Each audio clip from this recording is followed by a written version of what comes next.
All right, it's time for us to lock in. Oh, another show. My back is still a little janky. Better, but janky. Well, hello, Spartacus 903. Congratulations on your early arrival. 'Tis good to have you here. Okay, should we start this up? Probably should. Video, there we go.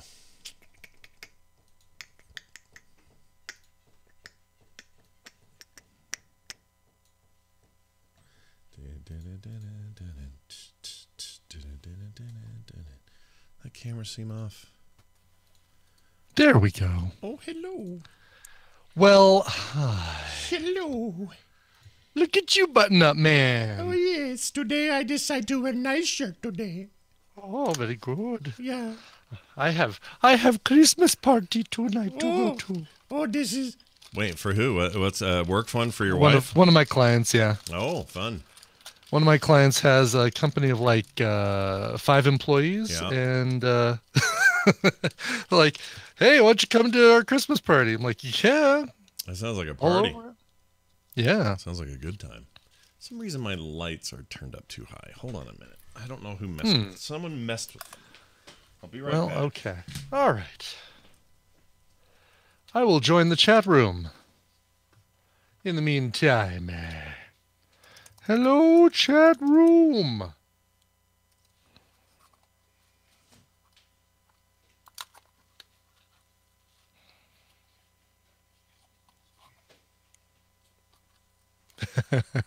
I know. I'm sorry, Jeannie.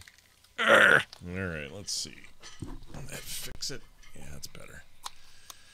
Oh, dude. Yes, sir. My back hurts.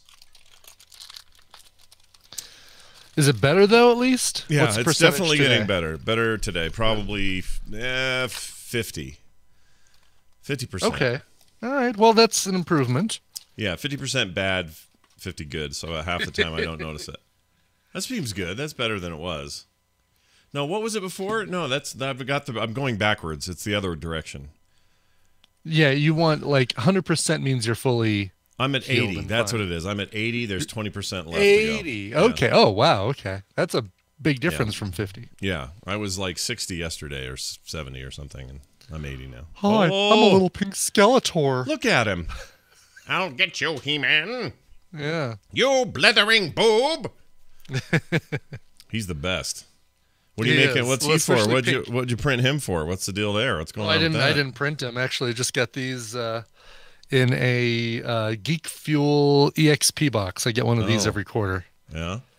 And it supplies us with a lot of prizes for the show, but also some cool stuff like a little pink Beast Man and a little pink Skeletor. Are they made out of? They look like erasers. Are they plastic? No, they're plastic. They're hard plastic. Like I was thinking they were like muscle. You know, like those old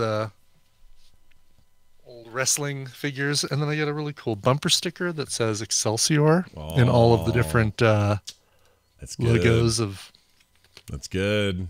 Yeah. That'll look good on the car. I don't think I feel well. Great. You can't even handle that muscle-bound female She-Ra. Jeez, that's sexist. A little sexist there, Skeletor. Ooh, should we see what's in here? There's like nothing written on the box. Let's see. It says Marvel on there. Oh my God. Something marvelous. Let's see. It is. Ooh, a reprint, a canvas reprint of the first issue of The Incredible Hulk. Oh, wait. It's kind of cool. Hang it on the wall canvas. Got it. Okay. Hanging on the wall canvas, that's cool. that kind of canvasy thing. I like printed canvases. I think they're cool. I do too, which is cool because I've actually got one exactly this size that is the first appearance of Spider-Man and the Wolverine Frank Miller limited series thing. So very nice. This will make it great. Finally have a good triptych to put up on the wall. So how many of these boxes do you have now? Do you get? Two. I get Just the the two. Marvel Gear and Goods, and then I get the Geek Fuel quarterly thing. And how often does the Marvel one come? Marvel one is bi-monthly, I think. So every 2 and months. That's got right? Or no, twice every 2 months. Not twice every a 2 month, months. every 2 months, yeah. Yes, not semi-monthly. Oh my God, Oh, no. yeah. Can you imagine? Oh my gosh, you'd have so much crap. Yeah. No, so six Marvel boxes a year, and 4 of these Geek Fuel EXP boxes. And this one came with a lot of stuff. It's got like a Geeky Tiki Lord of the Rings, a couple of little shot glassy looking things of Gollum and Frodo. Let's see. Hold that up. Oh, Here's Mr. Frodo. Oh, Mr. Frodo. You can drink a shot out of Mr. Frodo. I don't mean to. Or drink a shot out of Gollum. Oh, geez. That Gollum's scary. He looks like a tiki mug. I mean, that's like he's made for being a tiki. It looks like that thing Jan lost, so the rest of the Brady Bunch had to go find it. That's right. Take the thing back, or there's going to be another spider crawling all over Bobby's chest. Man, that is so dumb they even did that. What were they doing? It's supposed to be about family life, and they took it to freaking supernatural tiki crap. Totally. Well, once you've done enough episodes, you start running out of. I guess so. Anyway. And they can't do that stuff non-ironically. It's so dumb. No, they really can't. All right. Well, I'm going to declare ourselves ready to record. Okay. This is the proper timing for all of that. Except that. Let me fix that. Accept it. Accept it. Okay. It's fixed. Okay. Notes are here. Yeah. I got the read. Okay. Yeah.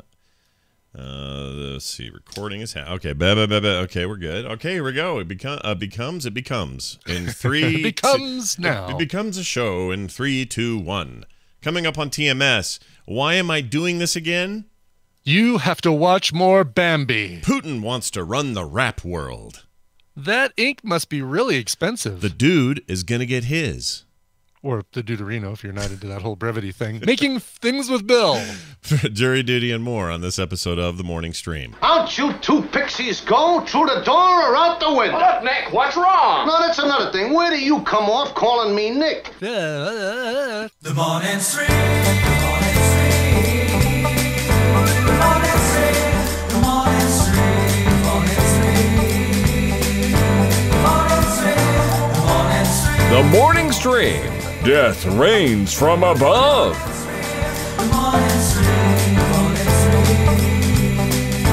Morning Stream. Hello, everybody. Welcome back to The Morning Stream. I'm Scott Johnson with Brian Ibbett. Good morning, Brian. How are you? Hello. I'm good. How are you? I'm fine. It's December 18th, 2018. It's, what, Tuesday? Yeah, Tuesday. It is Tuesday. 1 week from Christmas. Yeah. One week. Have you finished all of your Christmas shopping, Scott? No, I am so far behind. It's gross. I am terrible. Is that the equivalent of, is it hot enough for you? I am a really bad Christmas shopper. Terrible. Like the worst kind. I wait till the very last second.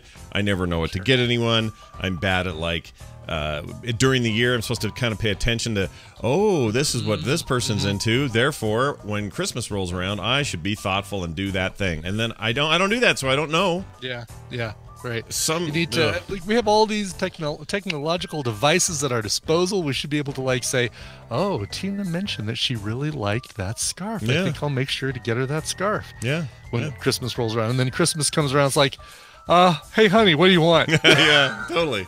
Now I kind of have an excuse for Kim and I because we made a pact a couple of months ago that our Christmas is this flooring because it's damned expensive and that's it. I don't want anything else. But here's the thing. I don't want a thing, but Kim will still manage to squeeze something in, and it'll piss me off. This is what she does. I'm going to talk about this on Thursday with her on the air, because she does this every year. We'll say, no, that trip is our gift. No, the flooring. No, the painting of the house. No, the car. We had to spend $1,600 on fixing the car. Whatever it is, that's our gift. Oh, okay, cool. And then Christmas rolls around, and sure enough, there's some gift under there. She still got me. I'm like, no, honey. The deal is, you don't give me anything, and I don't give you anything. And when you give me something, the problem is I didn't sneak something in. Is the problem me, Brian? Am I supposed to be sneaking something in? No. Okay. No, right. It's you're doing it right. She's doing it wrong. Thank you. There's a pact. There's a method that these things are done. Yeah. And they need to be stuck to. Yeah. I didn't even think about dog repairs. The same thing. I think so. Here's the deal with the dog repairs, with the surgery that the dog has to get. Dog repairs. Jeannie called them dog repairs in the chat. I just want to see the dog go up on a little riser and have a couple vets go. Oh, I wish it was that easy. Oh my gosh, I wish it was that easy. But so you want us to wash the undercarriage? Yeah. You want the undercoating? We can put that on. Oh, you got to get that true coat. You got to get that true coat. So I'm thinking what I'm going to do here is, okay, so it's Nick's dog. Mm-hmm. And he says to me yesterday, he goes, Dad, I want to pay for this. And I said, well, I don't think you have that total in the bank, bud. And they can do payments, but you don't want to be in debt to a freaking vet clinic. Yeah, right. So I said, what do you want to do here? And he says, I want to do it. And he goes, maybe you could show me how to do one of those GoFundMe things. And I said, well, it's easy. You just go in there and sign up and do it. But are you sure you want to do a GoFundMe for a dog? And I thought that nobody did that. I went on to GoFundMe and did a search. Oh. Billions of dogs. Yeah. Oh. It may as well be the GoFundDog is what it should be called. .com. I didn't think anybody did a Kickstarter for a fidget spinner. Yeah, exactly. Exactly. That's how naive I was about it. I didn't know. And I really thought I was going to go on there and find maybe one or two. No, it's littered with dog stuff and cat stuff. It's insane. So he's going to work it out, and I'll support him. He'll figure it out. She's limping around. With the soonest surgery appointment we can even get is like the 12th of January anyway. So she's just going to hop around on her tripod setup for a while, and it'll be fine. Oh, everything will be fine. Well, it'll all work out in the end. Yeah. All right, I have some news. Tell me your news. Starting today, And it will be, for now anyway, it could be more later, but for now, it is Tuesdays and Thursdays from noon Mountain Time. That's 11 p.m. Pacific, 2 p.m. Eastern. But let's stick with the noon because it's easy to make sense here. So if you look at the noon Mountain Time, from then, from noon until 2 p.m. Mountain Time, that's a 2-hour block. Every Tuesday and Thursday, starting today, I will be doing something called Frog Pants Plays, and it is in conjunction with our friends over at Doghouse Systems. So they're going to basically sponsor this stream twice a week, and it's gaming, all gaming related. Here's the beauty of it, though. We not only have good times ahead, but so it'll be real fun and all that, and that's good. But they are going to constantly be injecting that stream with giveaways. Be they full AAA brand new video game title giveaways, hardware giveaways, like full system giveaways, all kinds of stuff from Doghouse Systems. They wanna really push their stuff through here. So we're gonna give a lot of stuff away, have lots of good deals for people that are looking to get a new system or whatever. Big deep cuts on certain codes. That's all still sort of ramping up today. I actually have to check them, see what today we're doing. I think there's like a holiday special quick shipping turnaround thing going on, but anyway, we'll let you know. But that's the stream. It's up on the schedule on the Twitch page, so you can see the calendar and you'll see it there. Tuesdays, Thursdays, noon to 2-hour block. Frog Pants Plays. Today, I will be playing by popular request. I love this. Yes, the PC version. Now I played a bunch of the PlayStation one and then got too scared and gave up. But now I'm committed because somebody bought this and now I'm going to play it. Resident Evil 7 playthrough.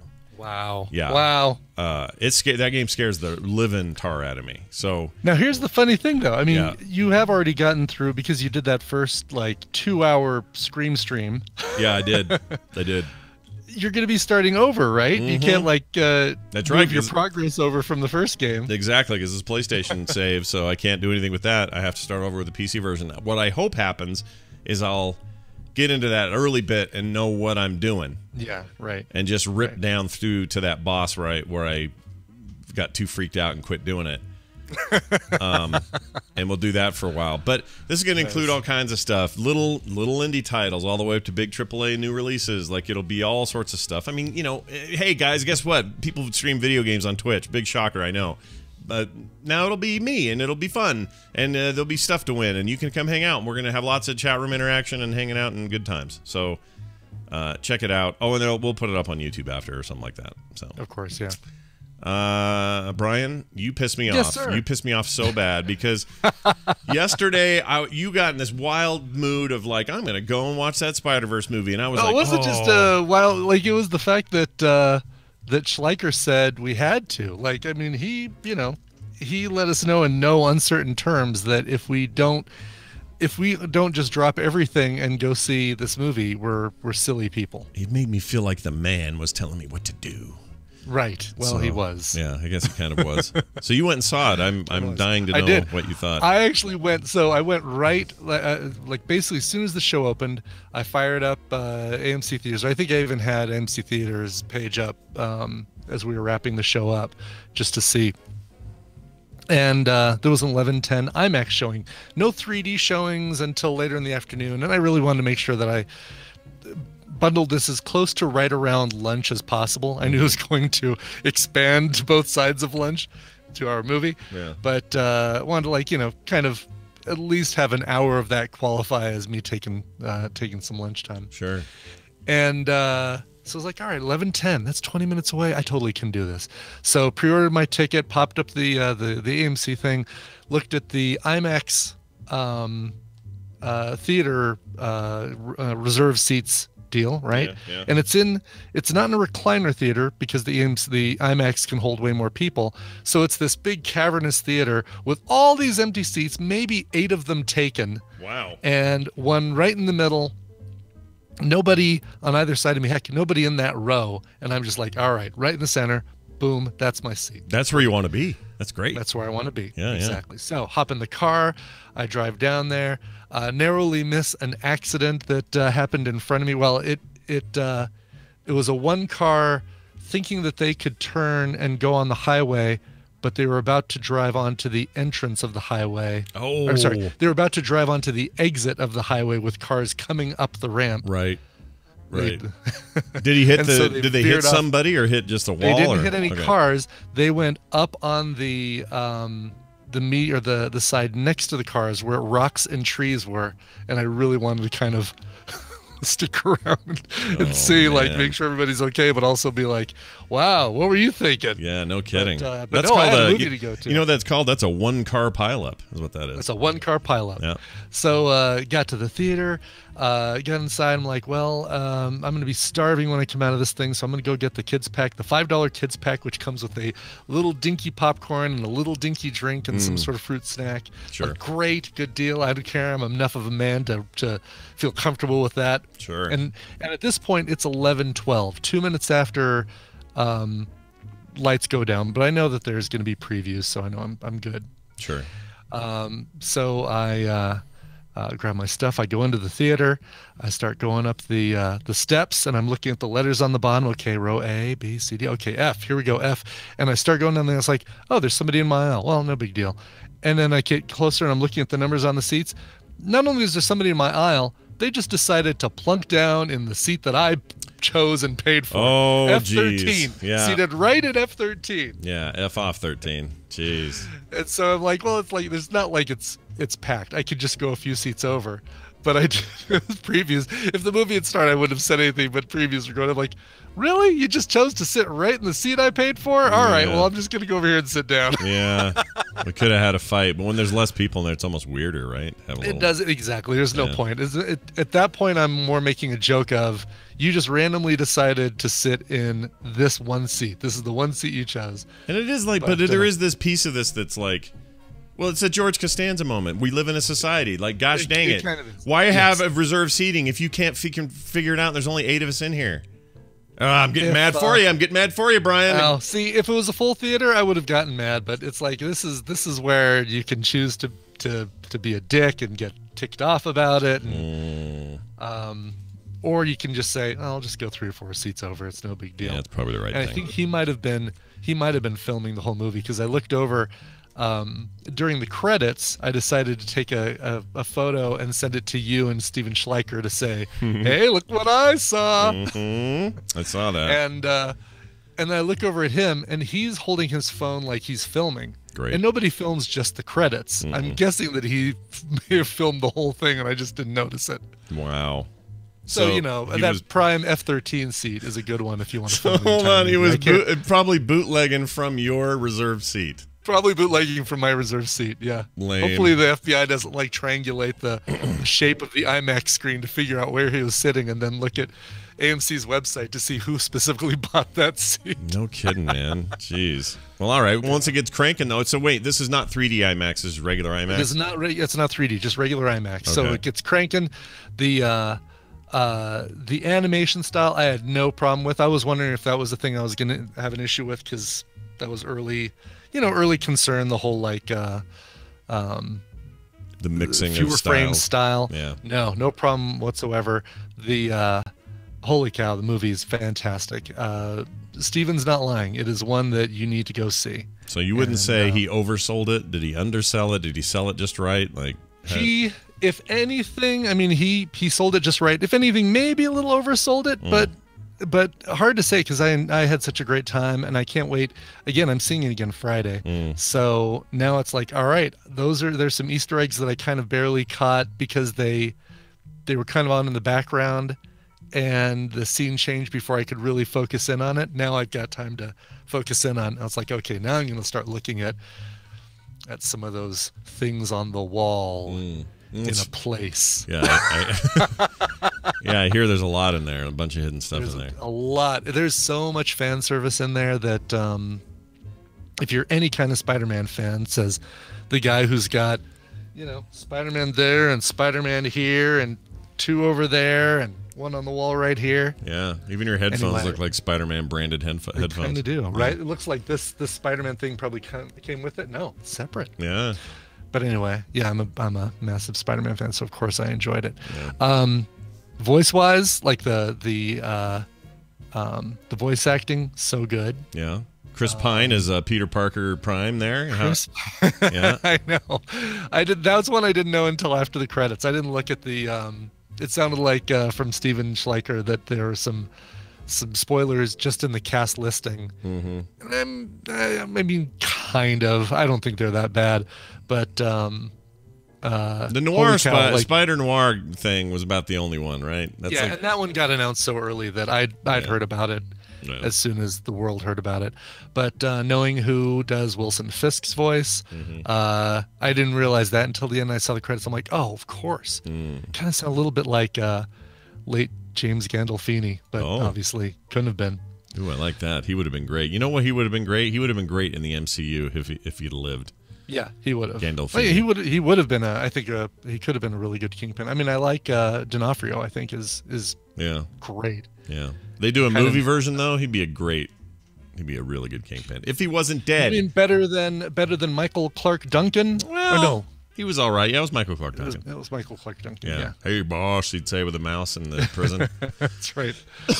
Well, that's great. So you would let's do a scale of 1 to 10, Brian. Where do you land? I would give this a 9, and I'm struggling to figure out what's keeping me from giving it a 10.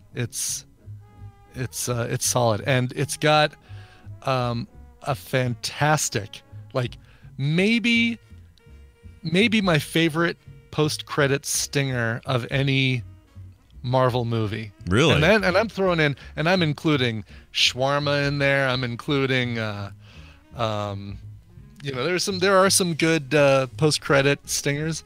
This one may be my favorite. Really? Okay. Yes. Now you have me very curious. Yeah. Well, I'm going tonight at 7 something, so cool. I'll finally be able to share in the joy that the entire world seems to be feeling that I'm missing out on. That was the other reason that I went so quickly, is because when I heard you were seeing it Tuesday, I thought, crap, if I don't see it before Wednesday morning. Oh yeah, I'm not going to shut up about it. Yeah, I know. Well, it's that, and it's also, well, I don't want to give any spoilers here, but let's just say that somebody who's known for playing kind of a guy who does a thing in a one kind of movie doesn't make it alive to the end of a kind of this movie or something like that. This tracks what you're saying. Tracks. You're right. You're totally right. And I wouldn't trade you for the world, Scott. No, of course you wouldn't. Who love better? Do that. I don't ever want you to stop. Who better to screw up your spoilers than me? Well, that's awesome, and I'm stoked that it's getting such praise and rave reviews. And I hope it's the beginning of something more. You know, like their willingness to, in the MCU anyway, to take it in new directions has always been commendable and great and all. But it would be nice if they embraced their Disney side, their Disney ownership, and just went, you know what, we own all these properties. Like, let's make some really cool out there animated stuff. Like, this is not a good... Okay, let me ask you this. After seeing it, would you agree with me, and I haven't seen it, so I can't say, but I have a feeling this is not good. This would not be good for live action, because you got all the weird crossovers and the freaking Spider-Pig thing, Spider-Ham.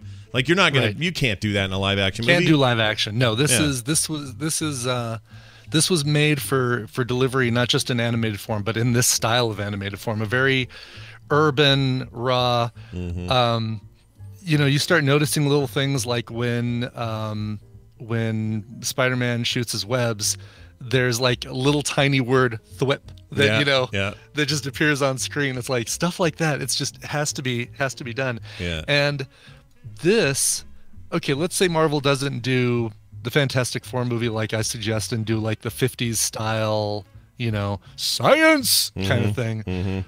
This could be a way that they could do a really cool Fantastic Four movie, this style, and have it go nuts with the Negative Zone and Annihilus and Galactus, and just really, really lean in heavy to the you could do some like side X-Men stories this way. You could all kinds of stuff that they're not currently doing. I mean, Deadpool would be, if they hadn't done such a great job with the Deadpool movie, this would be a great way to do Deadpool because he fits this style to a T. If they were to do an Ambush Bug or a Lobo movie in this style, I think it would kill. It would really kill. Let me ask you this: one final question. Do you feel like there's a lot of sort of pointillism and zipatone style effects from like old comic days, like little dots and things around the edges to kind of create the sense of depth, kind of 60s era color techniques and stuff.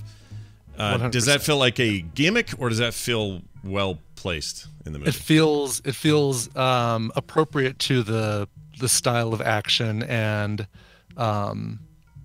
the story that's being delivered. Cool. It feels 100% appropriate. And even the fact, and again, this is in the previews, so this is something everybody's seen, but just the fact that the other characters from their different Spider-Verses not only are brought into this one common universe, but their style, they're on the same screen as Miles Morales, but their animation style is totally different and appropriate and feels exactly what it should be. Weird. That sounds so great. Cool. I can't wait to see this. It really is. This is, doing it with multiple Spider-Verses is exactly the way to use this style of animation to its fullest. Yeah, I think I agree. And I haven't even seen it yet. I mean, like an adult, like a bloody Speed Racer movie would be great like this. I mean, cool. I'm just trying to think. But you could do, if you even stay in the Marvel universe, you could go. Yeah. If you think Moon Knight's stupid, here's a great place to do Moon Knight. Maybe, Moon Knight's almost a little too. I mean, you could, and you'd probably again have to really steer into the multiple personalities of Mark Spector. Mark Spector. Mark Spector. Yeah, I think that's right. Yeah, I think that's right. I'm trying to think of other characters where this would be. Oh, Howard the Duck. This is how you do a Howard the Duck movie. Yeah, you could totally do that. I think you could get away with like a. I mean, I don't know if Disney would ever do this. Disney Marvel would ever do this, but I want Blade to come back in a pretty bad way. So a bloody, violent, animated Blade would be cool. They're not going to do that, but that'd be awesome if they did. Jonah Hex. Cool. Oh, Jonah Hex is DC though, or is that? Isn't it DC? DC. Jonah Hex is.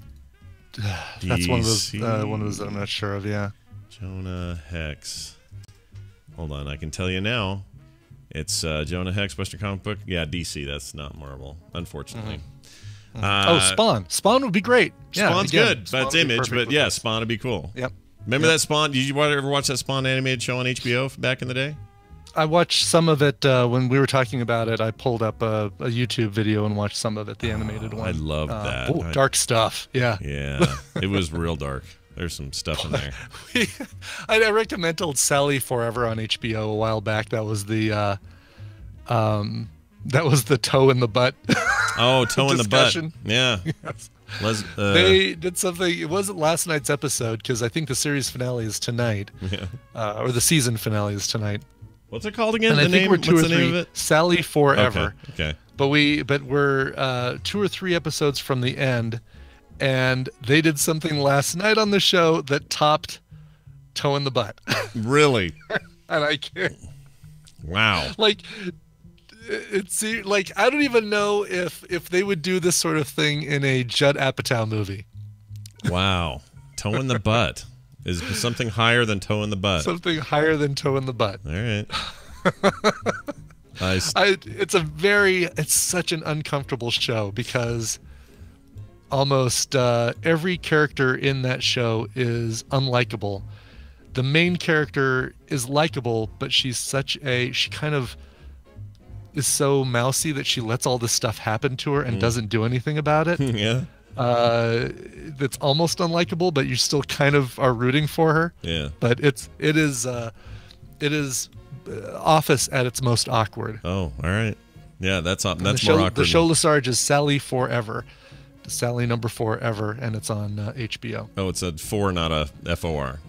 That's right, okay. Sally 4. I think it's even all one word, Sally Forever. Okay. Like SALLY 4 number 4. Yeah. EVR. Coincidentally, it's her Fortnite name as well. So yeah. Really? Well, how convenient. Yeah. You use your moniker wherever you can use it. I had to look ahead in the news to see if we were talking about Carlton. His lawsuit. Yeah. His lawsuit against them. We talked about it on the Boop Show yesterday. I'm curious what you think. Like he had. Okay, so So the big deal, people forget this here because they're like, wait a minute, the dance has been in games. MC Hammer dance for the orcs in World of Warcraft, blah blah blah. Right. And that's all true, but Blizzard/Warcraft isn't selling those dances. Right. Fortnite is selling them, and they're making millions on them.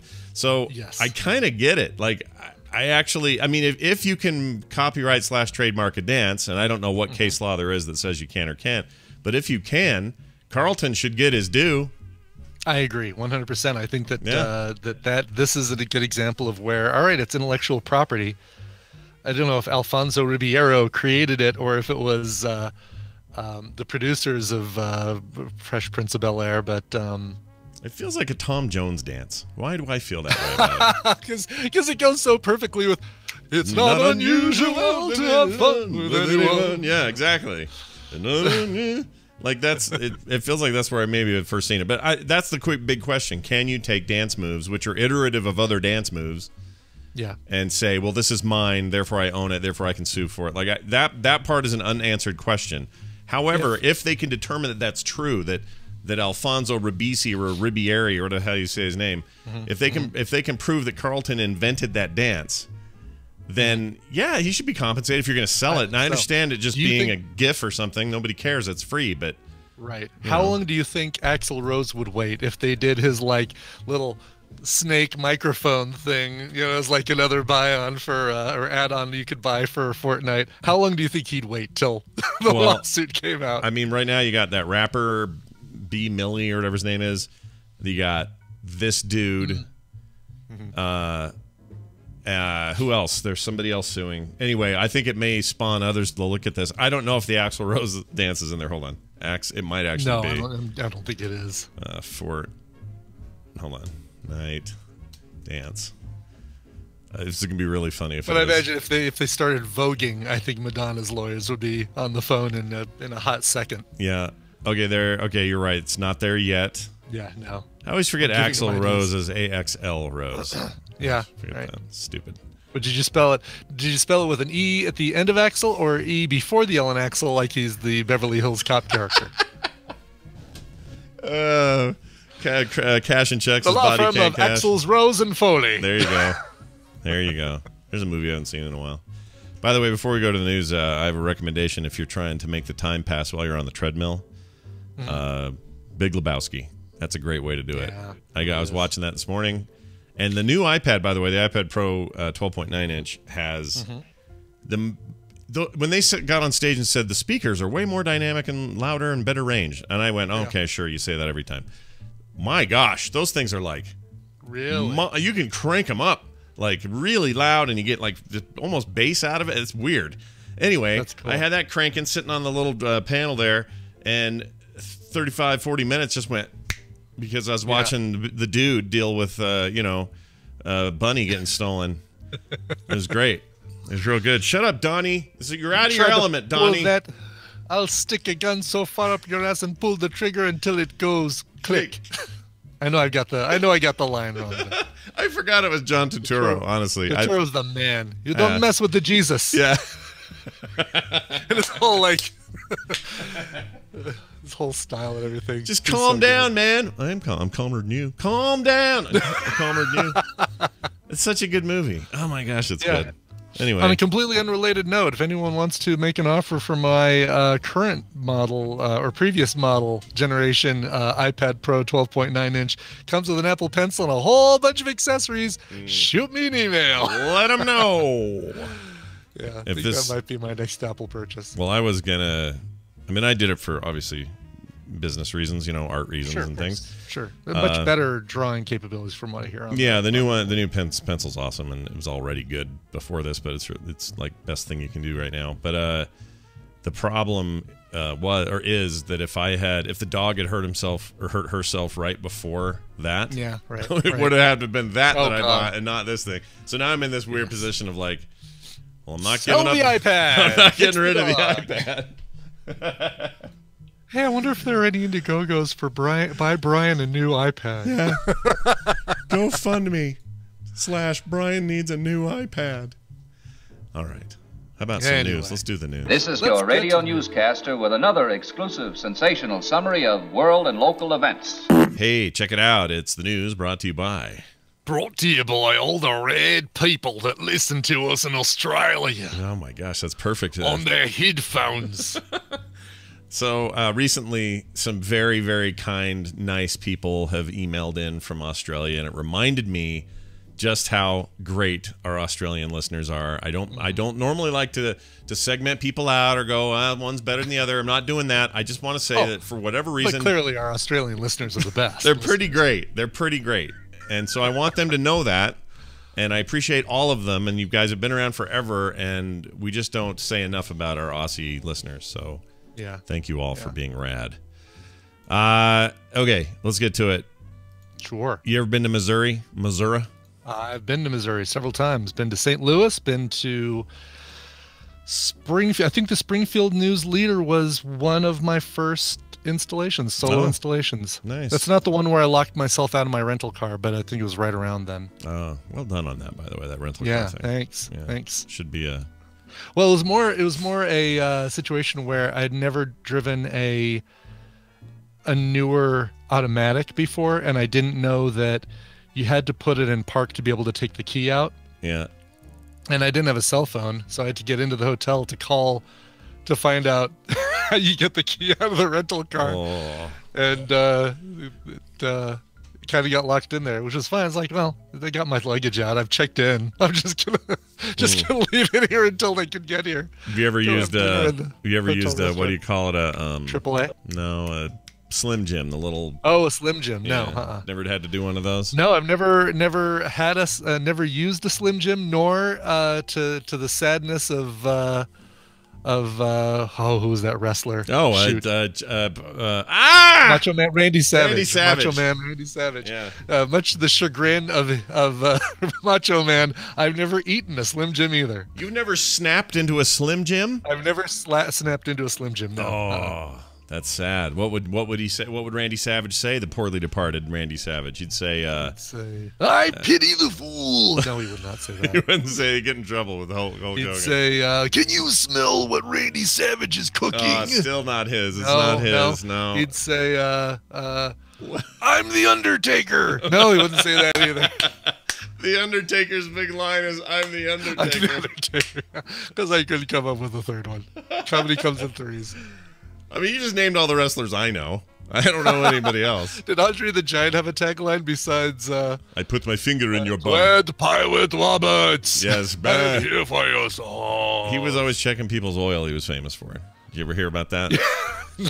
So the deal was when he would wrestle, and I don't know when this was in his career. It could have been pre-WWF or whatever, but he would he'd get his opponent all pinned down and then jam one of his fingers in their corn chute. And, really? Yeah, and just to piss him off. Like, it was just a thing to piss him off.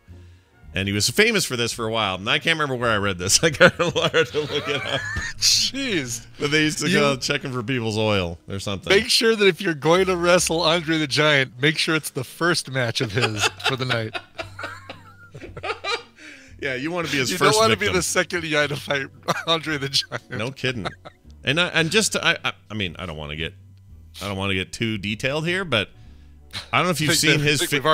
We're already way past that. If we're past that, then this is no problem. His fingers are like the size of this water bottle. Like his middle finger's about that thick. So it's like a toe in the butt. Yeah, that's like a toe in the butt. He would really like that show on HBO. Anyway, He would really like it. Yes. A Missouri judge has ordered a poacher, not a preacher, not a poker, a poacher, to repeatedly watch Bambi in jail. This is actually a real deal. Missouri poacher has been ordered to repeatedly watch the movie Bambi as part of his sentence for illegally killing hundreds of deer. The Springfield News Leader reports. Hey, Springfield News Leader. Oh, there we go. That's where I went. Yeah. Hello, Springfield News Leader. Hello, savings and loan or whatever. Right, exactly. Like me saying that, they hear it go, "Oh, hi, Brian.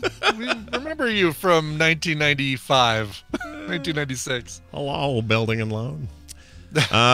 So let's see. Reports that David Barry Jr. was ordered to watch Walt Disney's the Bambi at least once each month during his year-long jail sentence. So that's 12 times he has to watch it. In what conservation agents are calling one of the largest deer poaching cases in deer history, or state history. Not deer history. I'm sure more deer have died. Deer history. Yeah. The Deer history. Deer history. Today. Today I watched Bambi again. You know, you shouldn't do that because it makes me want to play it. Hold on. Here we go. My dearest Bambi. No, I'm not going to do it. It's stupid. So here we go. He was convicted in southwest Missouri's Lawrence County for illegally taking wildlife. It's interesting. Taking wildlife. 3 relatives and another man were also caught in connection with the poaching case. They've paid $51,000 in fines and court costs. Barry was also they turned on David Barry Jr. is why they're not in jail. Yeah, you got to flip on David Barry. That's right. They ratted him out. Yeah, 2 first names. That's stupid names. Nothing wrong with David or Barry, but together it's terrible. No. Barry was also sentenced to 120 days in jail in nearby Barton County for firearms probation violation. So he has a previous record. Good job. So I love the punishment fit the crime situation of this. But if they really want to punish him, Bambi's a good movie. Yeah, it is. Maybe they should make him watch like Johnny Mnemonic or Dune or Dune once a day for the next year. Well, what's something that's really bad that is also has a message that pounds you over the head? Animal. We Bought a Zoo. I don't know. I haven't seen it, but We Bought a Zoo. That's a good one. From accounts, I heard that it wasn't very good. No, it wasn't. Or was supposedly not. I'm trying to think. What's another good? What movie?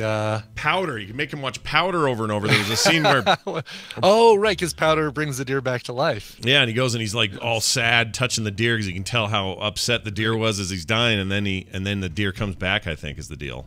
Right. Oh, Powder. geez. John Florida, 1968 says Clockwork Orange. That would be ironic, right? Because that's the punishment in Clockwork Orange is making him watch porn with his eyes, porn and violence with his eyes pried open. Oh, right. Right. Yeah. It would be that's meta. Is what that is. That's meta. Very meta. I haven't seen that in so long. I forgot. No matter what movie we say, people are gonna say, "Oh, I like that movie." Yeah, it doesn't matter. I'm talking. And by the way, tomorrow's recommendal is gonna be a recommendal to stay away from a specific Christmas. Oh yeah, movie I saw your watched. tweet. I'm very very curious about this. Yes. Can you at least hint if it's not Hallmark? It's not. It's a movie that was released in theaters more than 10 years ago, is very specifically about the Christmas holiday. Okay. And was borderline unwatchable with a cast, everybody top billed, top 6 actors in this thing are all people you like and are familiar with. Can you tell me if this was in your list from Monday's Battle Royale or no?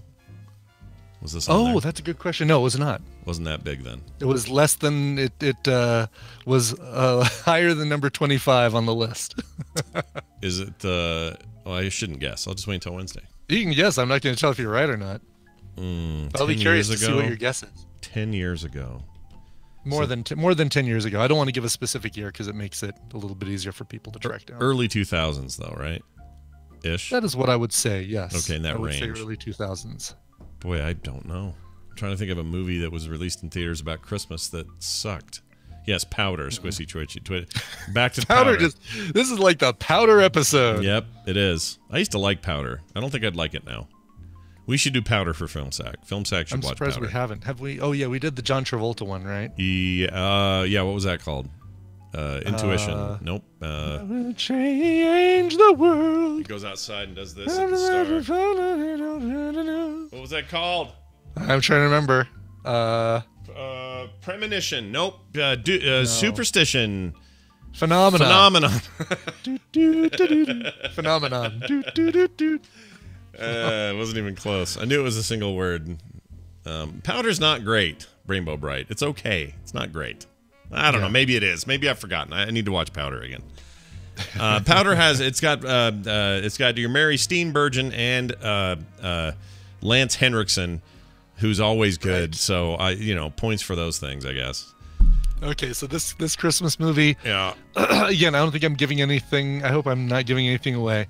$45 million budget. It made just over $11.5 million. Oh my gosh. Yeah. It's not Four Christmases. Is it? I'm not telling you. I'm not saying anything. All right, I can't think of it. Saying a word. I don't know what it is. I probably didn't watch it. But I'm very curious. And I'm recommending people don't. Okay, good. I'm excited to hear what it is. This will be fun. Yeah. Anyway, hey, check this out. Vladimir Putin. Do you like Putin or do you Vladimir Putin. So we have this. Putin. We have Putin. Putin. Or we have... Oh, no. No, that's not it. I do. come on. No, where is that? Hold on. Putin. Wait, where's... Vladimir Steven Putin. Seagal? Okay, so there's Putin, and then Seagal says... Vladimir Putin. I hate it so bad. I hate it so bad. All right, I had to read. I've spelled Vladimir wrong, and so that's why I couldn't find it. Vladimir. Let's be really honest. Yeah, let's do that. Yeah, let's. Has a guy ever been honest about anything? No, I can't say it. Vladimir Putin is cracking down on rap music in Russia. More importantly, he wants to direct it. He wants to decide where it ends up, so it can be a message. He wants it to be the message he wants it to be, because that's what you do in an authoritarian state. In other words, he wants the lyrics changed from "I got so much money and so many women" to "Putin's got so much money, he's got so many women." I mean, it does. All rap must be about Putin. You must change all your rap to be about Vladimir Putin. Listen, all your hip hop and rap, make it about Putin. As Putin walks through the valley of the shadow of death, he thinks... I'm thinking all these songs now. Putin's got 99 problems, and bitches ain't one. Is that a rap song? I thought that was just a regular song, isn't it? Yeah, it's just a regular song. Yeah. There's Is there no a rap rap interlude in there? No, there's not. It's just a dude on a guitar going, "I got 99 problems and a B ain't one." All right, fair enough. Can't touch Putin. Yeah. You can't touch Putin. do. I don't know if that one works as well. Putin time. Putin time. There you go. Putin time. Well, anyway. Stop, collaborate, and listen. Putin is back with a brand new edition. Oh my God, this is... If only we were doing like video contests, creating the Putin raps. Yeah, Putin raps. Well, here's the deal. He wants to take charge of it because and they've had to crack down on a bunch of concerts because rap, as a modern form of art, is talking back to power. That's kind of what rap, the whole thing is. I mean, once in a while it's the Fat Boys and Run DMC, but a lot of times it's about serious issues and, cultural upheaval and whatever. And he wants to, squish it. So he says this: rap and other modern forms of art. Or go ahead. That's the side he wants to squish, is like the talking about society and solving problems and that sort of thing. Yeah, because they're communist buttholes. They want to stop any kind of talk. They don't want anybody speaking to power. They just want power to be power.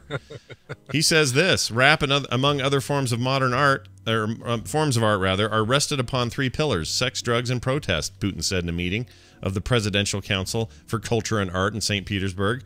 "I am most worried about drugs. This is the way towards the degradation of a nation." Then he goes on to say, here we go. His comments come after Husky, one of Russia's most popular rappers, Husky is his name, was arrested after a cancellation of his concerts this weekend. Husky attempted to perform an impromptu gig on the roof of a car after his concert at a local venue was shut down for containing what authorities called extremism. The rapper was sentenced to 12 days in jail, but was released early following the outcry from fans. The rapper has been critical of both the Russian government and of Putin. Rappers gone, Flood and Icy 3 Peak. Icy 3 Peak. I think it's just Ice Peak. Oh, it probably is. Yeah, you're probably right. The Gone 3 is dot Flood. 3 is backwards E. Yeah, Gone dot Flood. FLUDD. Ick 3 Peak. I'm going to the Ick 3 Peak concert. I'm sure it's going to be... It'll be off the charts. It'll be off the hizzy. Off the his house. It says they had recent concerts that were also canceled because of pressure from authorities. The recent crackdown shows the Russian government's fear of art and activism. A new generation of musicians and artists who speak freely about their various topics has appeared, and it seems that some people don't like it because their view is seen as a threat, says Ice Peaks vocalist Anastasia Kreslina. She told this to Politico. Quote, it seems they are afraid of some kind of cultural revolution. Yeah, this is what happens. The people kind of get wind of how shitty you are, and they rise up. That's how it works. They speak to power, man. That's how it is. We're not talking to Rainbow Bright. We're not talking to Jerry about this. He'll No. He'll just annoy me. Look at this. Look at this. We've covered 90s hip hop and wrestling pre-Jury on the show. Yeah, he's not even here yet. He wants to talk about Christmas, he told me yesterday. I don't know what that means. The war on or not the war on. The war on. Christmas, war on. No, he wants to. My name is what? My name is who? Vladimir Putin. It's pretty good. Yeah. My Adidas can't be found in a regular store. Vladimir Putin. Wiki. Anyway, there's that. Here's another good one. An overturned tractor causes an ink spill in West Springfield. Is this the same place, I think? No, Fairfax can't. Let's see. Where is this? It's another Springfield. West Springfield. Yeah, it doesn't say the state. Let's see. Virginia. This is Springfield, Virginia. This big giant tractor full of printer ink, Brian, took a big old dump on the highway. Spent all of its very expensive because, as you know, you could dump a whole truckload of printers and it wouldn't be worth anything. But you dump the ink that goes in them and it was worth everything because for some reason, replacement ink for your printer costs more than your damn printer does. Makes no sense. Right. To me. Yeah. You know? No, you give away the razor and charge for the blades is what it is. Yeah, that's what this is. Except it's all over the floor now. Fairfax great. County. And how much is that going to cost? A lot. Let's see. The fire and rescue at the place said the truck was carrying printer cartridges, which were leaking ink. The ink is non-flammable. Well, duh. Who said ink was flammable? That's stupid. Let's see. No one was injured when the truck crashed. Hope not. Geez. Yeah, no kidding.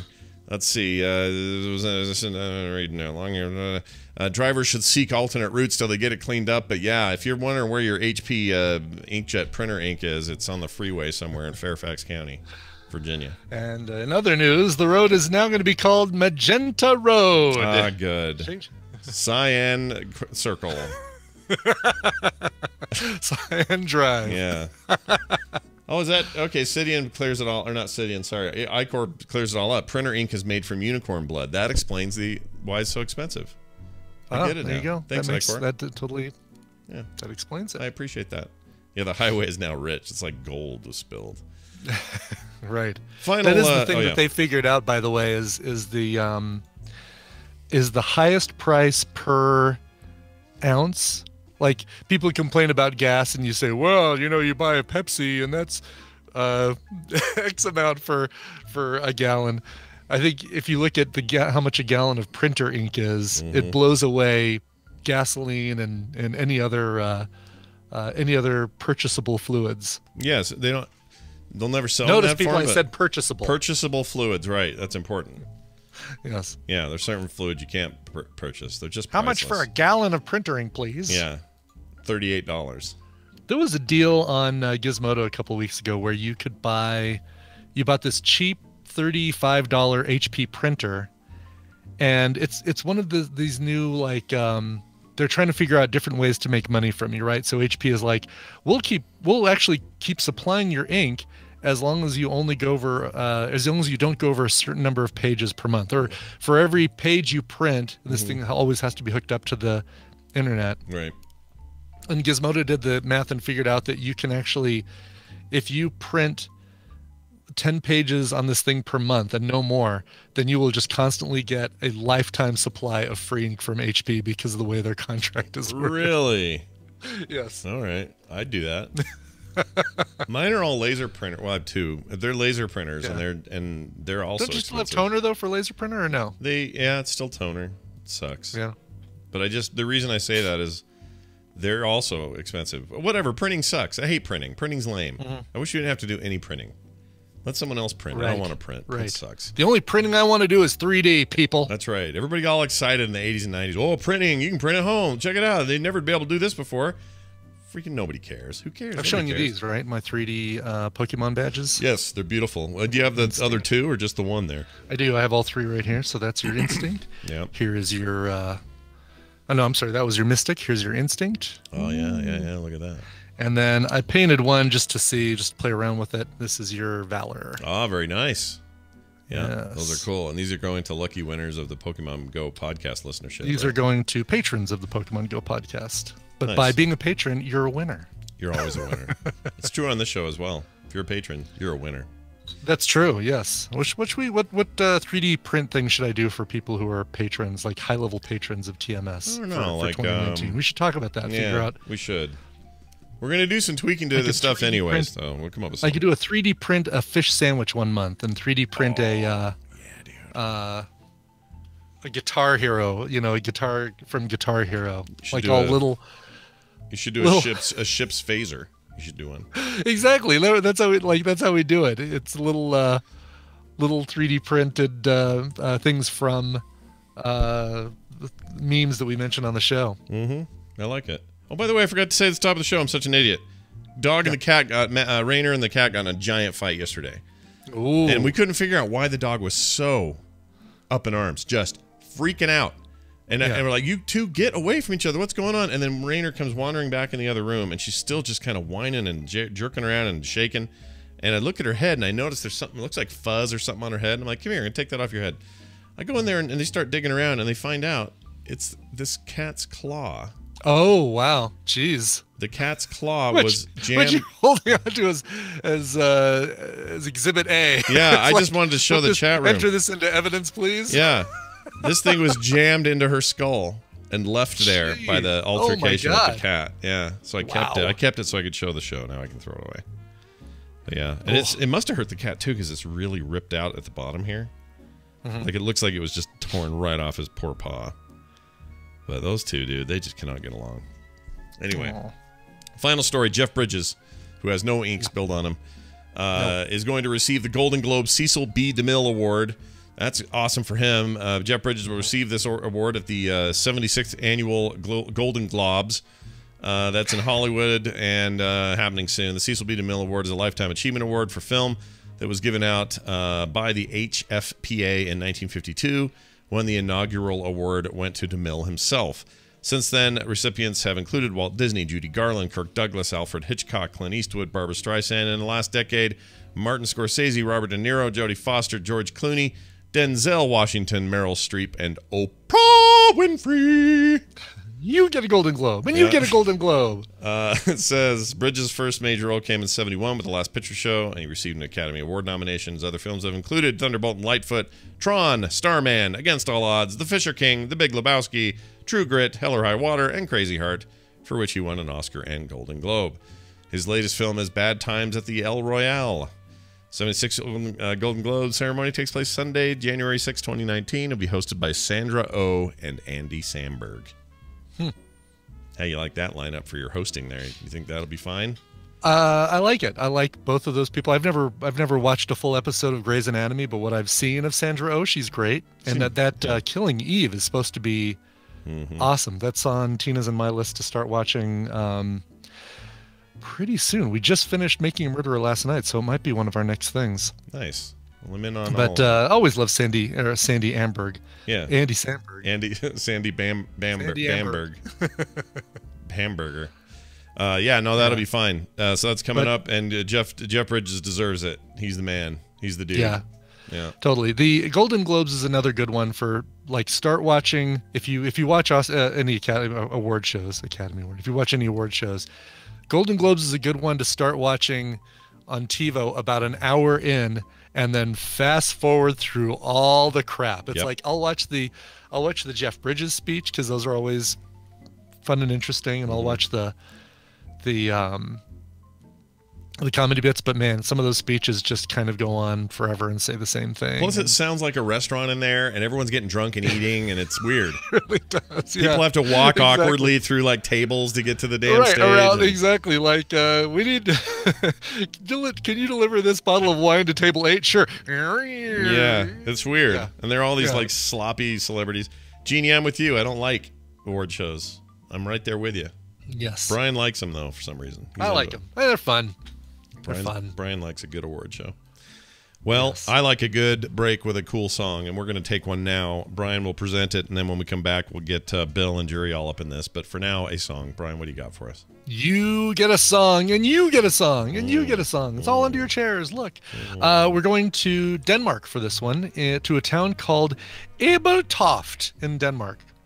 Is that real? And you can hear this guy's accent in his singing. He sings in English, but boy, his accent is thick. This is an album called Behind the Machine, solo project from a Danish singer-songwriter and producer named Anders Bow. And he lists one of his influences as Peter Gabriel. And as soon as I saw that after listening to the song, I said, oh, that's it. Nails it. Totally like Shock the Monkey era Peter Gabriel. This is really, really good. The song is called Shake the World. Here is Behind the Machine. I am an old man, and most people hate me, but I don't like them either, so that makes it all even. Let's go out to the edge of the cliff.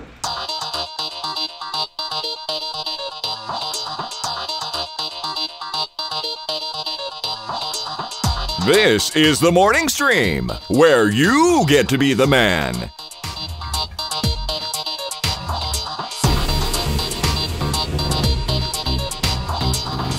All right, we're back. Welcome back, everybody. We are going to now get all Bill in here. Billy boy. Good. Making stuff. Yeah, I wonder, I'm going to ask him about Christmas and if he makes things for Christmas. You know, like sitting around going, I don't know what to do. I'm going to make a prop for my wife. You know what I mean? Like, There that's you go. the thing you'd do. Yeah. Who knows? But we'll find A out shortly prop. as I play this.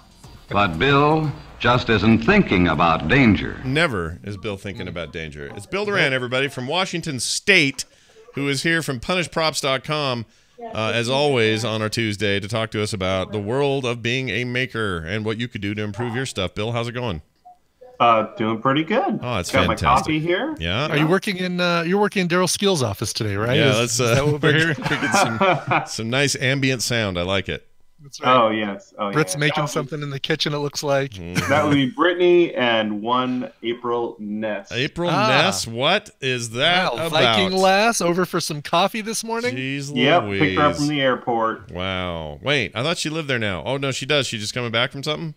Yeah, she went and visited her family. Oh, Aw. that's adorable. That's all the way back east she had to go. Have them stick their heads in and just, make an appearance. A little Yeah. cameo. Hey, Britt, April, stick your head around the corner. Stick your head around the corner and show us your morning, Right over there. your morning faces.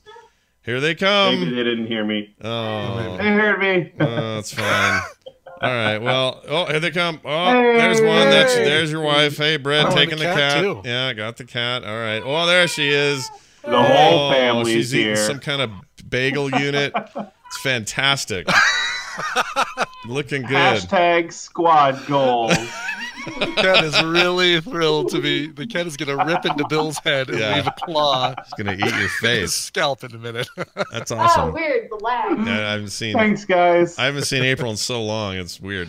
It has Anyway, been forever. Yeah. So Bill, let's get into it. It's Tuesday. It's your turn. What do you want to tell us about today? What's going on? So we just put up a video. We got together with a buddy of mine and we got some swords that he made. Now they're plastic, but we obviously wanted to paint them till it's like metal, and that's no easy proposition. Getting a really realistic, shiny, like chrome finish on something. Mm-hmm. We gave it a shot with some mixed results. So if you guys want to check that out, that's on our YouTube channel. Mm-hmm. But getting a really like crazy shiny metal finish on plastic can be difficult.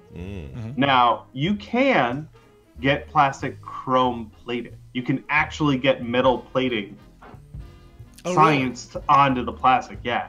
So you have to put some sort of finish on there that's not going to off gas or bubble. So it's got to be like a catalyzed automotive paint. And then you got to put down a metallic paint, usually like copper or something. Mm-hmm. And if there's enough metal particles on there, then you can electroplate it with rhodium or chromium or whatever. It's kind of cool, and I've had it done before. There's a couple of issues with real chrome. One, it's hard to do it yourself. It's also potentially dangerous to do it yourself. It's also hard. It's also hard to do it well yourself. Or you have someone else do it, and it's expensive but good. Yeah. So I'm looking at this. I'm looking at this sort of Athena right now, and it looks amazing. Yeah. My buddy Eric CoreGeek, he goes by coregeek.net. He made that, and he sculpted it out of clay, which is bonkers. He didn't 3D print it. Oh, wow. He didn't cut it out of a rigid material. He sculpted it out of clay. So even like like where the handle has like this repeating pattern and everything, that's all sculpted in there. That's not like. Yeah, he's a certified crazy person. Yeah, no kidding. It's gorgeous. Holy cow! It's Wow, gorgeous. that's insane to me. I don't know. But that allows you to do all those cool, crazy runes and the little cutouts of the blade and. Yeah. So if you're not gonna go and get your sword, your plastic sword, chrome plated, there are some alternatives for paint. They're not. It's really hard to get a perfect mirror chrome finish, but you can get pretty close. Now, most people's impulse would be to go to Lowe's or Home Depot and buy the can of chrome spray paint. And I'm here to tell you that stuff will have a really shiny finish, but you have to put a lot on there. It takes forever to dry, and it's usually not very durable. So your sword might get dinged up when you're dragging it around. Chipped off, right? Yeah. So those are all things to consider. Also, the way you apply a chrome type finish. So there's some paints that claim you can brush on a chrome finish. That's not actually possible. So if you've seen a viral video where some dude has a giant house brush and he just hoses down a surface with chrome paint and it looks like a mirror finish, your project isn't going to turn out like that, I promise you. The best way to get a good chrome finish is to spray it. So if you've got that can, or if you have an airbrush, or HVLP sprayer with like automotive paints, that's how you're going to get a good shiny chrome finish. So, and did you learn all this just like trial and error to find that out, or was it like you find a good source for this sort of stuff, or how'd you do that? I've watched lots and lots of different YouTube videos, but I will say with something like this, knowledge will only get you, or like the instructional stuff will only get you so far. Actually, knowing is trying only it, half the battle. It truly is, yes.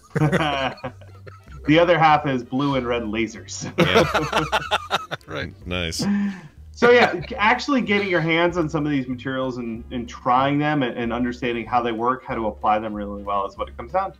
So in the sort of Athena video, I used this chrome paint that Adam Savage loves. It's called Molotov. It's like actually an alcohol ink, but it is like crazy shiny. Even when it's wet, you fill your airbrush with it and it looks like a puddle of mercury. It's so shiny. Wow. Oh, wow. Yeah, but you have to apply it in one even thick layer without overlapping. So I actually need a bigger spray gun to be able to cover that sword blade better. So mine only came out okay, and then I put the wrong clear coat on it and things went a little sideways. If you want to see how it turns out, that video's for you. Oh yeah, and if it drips, you're sunk because that drip is gonna harden. Oh man! And if that happens, the only thing you can do is let it dry, sand it, and repaint it. And so, if you put a ton of paint on it, it might take days to dry. How this friend of yours did the freaking clay sculpture of all these runes on this sword? Right. Like that looks like that took how? I mean, oh my gosh, I can't. I love that for the last 2 minutes I've been talking about paint, and you're still like. I'm blown away by it. Sculpting, yeah. Well, I'm blown away by it. It's crazy to me. That's just because I also can't imagine how heavy that thing is. Yeah, it's nuts. Yeah, that's really crazy. So wait, but is that the actual clay you're fiddling with? Okay, it's a mold. So he sculpted it, made a mold, and then cast it out of the urethane plastic. Gotcha. Okay. Oh, right, because you're saying it was plastic. Yes. Yeah. Well, it's damned impressive. Everything. It's super, super cool. Yeah, that's really great. Well, all right, this video's up. It's out there. It's called Shiny Graphite versus Metallic Finishes, Sword of Athena, which is a cool thing in its own right. It really is. Wow. So anyway, just know if you're going to dive into the world of metallic finishes for plastic props, there are tons and tons of options out there, and you're going to have to get your hands dirty and try them out and get some practice. But if you do, it is possible to get some really brilliant, stunning finishes with paint. Yeah, this your hilt is really cool. Oh my gosh. Awesome. I want to hang out with this dude that sculpted it. Or maybe I'd almost would have rather done the hilt with like actual leather straps just to kind of keep it yeah. That's really something else. How long did it take the whole build? Well, all we did was paint work on that one, and we did it in like an afternoon. Yeah, it's not bad. And I could do more work on mine, but I had to walk away from it. Yeah, sometimes you got to walk away, man. You can't keep all your children. You got to let them go. I know how it is. That's punishprops.com for that. Bill also leaves us with a little bonusy something or other. What do you got this week? Just dropped a link in the chat to a YouTube video by my friend Joel telling the 3D printing nerd. This was fun. I got to help out on this project. The Open RC car is a 3D printed RC car that you can download for free. Daniel Nure is the guy that designed it. Joel took that, scaled everything up 4x, and made an RC car that's like 5 feet long, and we took it out to test drive it.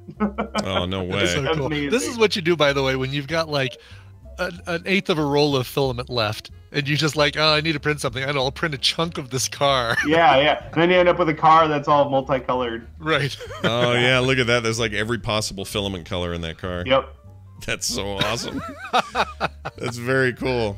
And this works, I take it? Like, you'll have to watch the video to see how it works out. Yeah. Oh my gosh. All right. By the way, Bill, before we let you go, did we tell you, or did you see the glitter bomb thing that's like kind of gone viral? Oh, that's my favorite thing I saw yesterday. It's so good. Justice. Yeah. Brian, if you haven't seen it, it's this answer to like the porch pirate thing we were talking about on the show, and somebody made this. Is that what they call glitter bomb versus package thief? Yeah, I'm guessing it is. Don't give package thieves a cute name like porch pirate. That's what they call them here. Everyone calls them porch pirates. No, that sounds romantic. I agree. You gotta call them something terrible. I totally agree. The problem is it's very prominent here in Utah, which is why we were talking about it before. And because of its prominence, they had to give it a name, I guess, and they named them porch pirates. So yeah, criminals. That's what they should be called. They are criminals. Yeah, Brian, you got to watch that whole video. It's awesome. I watched it just the beginning of it. I love the fact that it's not just glitter, but fart spray. Yeah, yeah, and the way it releases the fart spray is freaking genius. Yeah. It's so good. Yeah, you got to watch that. Yeah. Oh my God. All right, great. Bill Doran, have a fantastic holiday. We're not going to see you for a couple of weeks. But we hope you have a great Christmas, a great New Year's. We'll be back in 2019 with more Bill Doran than you can stand. Woo! Take it easy and stay out of trouble. All right. Awesome. Anyway, glitter bomb. It's got like 4 cell phones in that thing that take video. I know. That's the best part too. And it's like, oh, all right, they're not gonna. It's gonna be pretty easy to keep up with them when they're getting away. It's really good. It makes me want to do it or do something like it. I kept thinking, well, maybe they should just have it explode on the on contact. But then I thought, well, no, that's gonna jack your own porch up. Why would you do that? Right, and you don't want to do something. You want to do something that creates a massive inconvenience but doesn't maim, because you don't want to open yourself up to a lawsuit. Yeah, you don't want to hurt anybody. And glitter and fart smell is a massive inconvenience. And it's not even like one spray of the fart thing. He made a little dingle thing that presses the fart spray 5 times. It goes and just fills their car or house with like the stinkiest, most awful thing ever. That'll clear a room. That stuff is rough. Yeah. Anyway, good stuff. All right. Bill Doran, maybe? How about that? I mean, Justin's what I meant. I meant Justin. I'm sorry, yeah. We just talked to Bill Doran. Yeah, wait a minute. We just had Bill on. Can't have him on again. Jeez. Having him on again would be freaking weird. Hey, Bill, what do you got for us now? What have you done in the last 2 minutes you want to tell us about? Yeah, well, how's life been since we last talked? All right, check it out. Whose stories are these? Yeah, who, where? What stories? Oh, I get it. Very funny. These are their stories. Oh, I'm terrible with names. It's the story of a boy who comes from upstate New York. No, you went there to college. It comes from Florida, America's wiener. Actually, no, that was Bill. Bill's actually from upstate New York. That's what I'm thinking of. I get you guys mixed up. Because you went to Syracuse University. He actually grew up there, and I'm conflating them. That's what's happening. Hi, Bill. Or Bill. It's all jacked up now. I can't think of anything. Justin Robert Young, everybody. All the way from Oaktown, right? That's it. Oaktown, New York. Right. Oaktown, New York, all the way from the upstate New York area. Let's just steer into the skid now. Why not? It's Justin Robert Young joining us as he does each Tuesday to talk about various and sundry things. Today, so last night I sent him a text because I was thinking, man, there's nothing going on right now that either isn't like openly baity political or otherwise, what are we going to do? And I think it's been unspoken until we speak it here, but I think for the holiday season, we've tried to steer this segment away from just being an open political explainer to get everybody all riled up. We've kept it a little neutral. Yeah. And I feel happy about that. I think that's a service that we can do for everybody, because to be totally honest, as somebody who covers this stuff every day, the news kind of sucks right now. And I don't mean that in a depressing way, although I'm sure for many it is, but more in the, like, there's not a lot. There's like a lot of things that may happen, and then for like freaks like me, there's a lot of like, hey, let's obsess about the fact that California is moving to Super Tuesday for the 2020 primary, but that's literally focusing on something, a year and 3 months away. But I'm a weirdo like that. Yeah, and plus all the daily talking points are just ad nauseum. It's the same signal every day. I'm just, you get tired of it after a while. It's like the Waffle House. It's the same 3 items, but they're going to chop it up a little bit differently. Right. Or, hey, that's like, Brian, that's like Taco Bell. Yeah, with it's a 7. Absolutely the Taco Bell. They just have some check more. out what we did with the 7 ingredients in this order. Yeah. By the way, I was going to try the KFC chicken and waffles KFC deal where they got going there. And then I decided better of it because I don't want to feel gross. So I'm not doing it. Wow. I've never been a chicken and waffles guy, which is odd because I do like waffles and I very much like fried chicken, but they're just not. You want to know what I don't like? Syrup. I'm not a big syrup guy myself. Yeah. So that's where you draw the line. It's not that those two things separate or together are a problem. It's when you put syrup in the mix. Like F that noise. Well, because that's really the bridge, right? The bridge over troubled culinary waters between these 2 items is syrup, because you're supposed to just pour syrup over both. Right. But if you're not a syrup guy, nor am I really a big sweet and savory guy. I don't like a lot of things that are like very tart. Anytime that there's like a salad or something, I love salads. You have like a vinaigrette kind of dressing. Oh, great. Love it. And then they're going to try to throw some like 14 cubes of sugar or like some weird stuff on top of there, and it's like, oh, it expands your palate. Get wrecked, weirdo. Like, get out of here. Yeah. Fried chicken is a finger food, and once you put syrup on it, it ceases to be a finger food, because I'm not going to touch something that's been smothered in syrup. There's a reason you get a fork and knife with your waffle. Yeah. And for me, I'm fine going. There's a great chain in the Arizona area, Lolo's, that does chicken and waffles. And they're fantastic. But I'll tell you what, man, I'm going to be that weirdo and eat them separately. I'm going to have I'm going to separate them. I'm going to eat chicken, and then I'm going to eat waffles, and nary the twain shall meet. That's good. Exactly. How about a little There's dollop? Roscoe's right by the BlizzCon, in Anaheim, right by the Anaheim Convention Center. Oh, yeah. Everyone loves Roscoe's. Usually, for some years, we've gone there and had the chicken and waffles. But if they don't bring them on 2 separate plates, I'm sending them back. Yeah. Roscoe's is good. That's actually a good call. B Rainbow Bright says she puts on hot sauce. I don't know if I've shown it on TMS though. Yes. Oh, you got one too. That's right. Yes, I've seen the photo, but I've not heard what it says. Yeah, and hold it up to the mic and play your sound file. I want to hear it. Okay, hold on. Wait a minute. Oh, he has his own little mic. Oh, that's great. Little mic.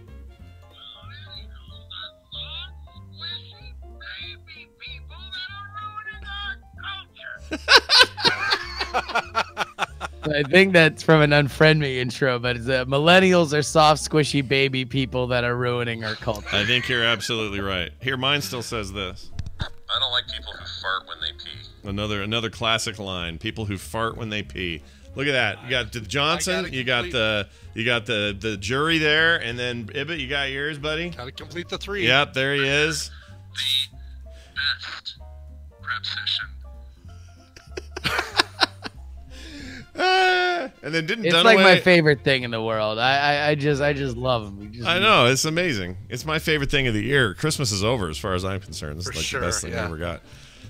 Well, Justin, speaking of Christmas, how's it going? You're doing all right. Hey, by the way, this is your new mixer we're hearing, right? That you were supposed to get for Christmas but opened early. Is that the deal? Yes, this is our new mixer. We were effectively we had a mixer that was great, and then it went out, right? Yeah. And so you sound amazing. Is my point. This is great. Whatever this is a new mixer for the generations. For the new age. Yeah, it's real good. You sound better than you've ever sounded. It's got some cool little effects here too. Give us a taste. Give us a taste. Check. Oh. Ooh. I'm the ghost of Christmas past, Johnson. You're in for it now.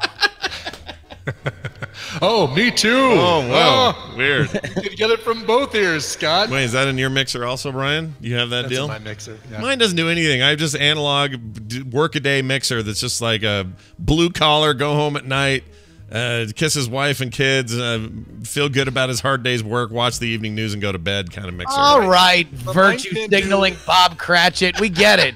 Mine can't do the cool stuff the jury's with the Oh no, that's a whole other voice. thing. That's Oh, a your whole other that's a whole other vocoder. Gotcha. Yeah. Well, I'm glad you got all right, so Christmas. I got this thing, man. All right. I've lived with my wife now for 5 years. We've been dating for longer than that. Yeah. We've been married for 3 years now. Yeah. And I don't know why this has never been a problem before, but for whatever reason, despite the fact that like Christmas is her family's holiday, they love Christmas. The big event that they have for their family is Christmas, right? We have this fight now because for whatever reason she wants to open all the presents early. What? Really? It's her. I don't know why. I mean, maybe she's got good presents or whatever, and she really wants me to open them. Like, but this has become, and it's one of those things that, you know, when couples, like, there's like fun little bits that you slowly realize over time, like, might be not just bits, right? Oh, this is gonna be a thing, isn't it?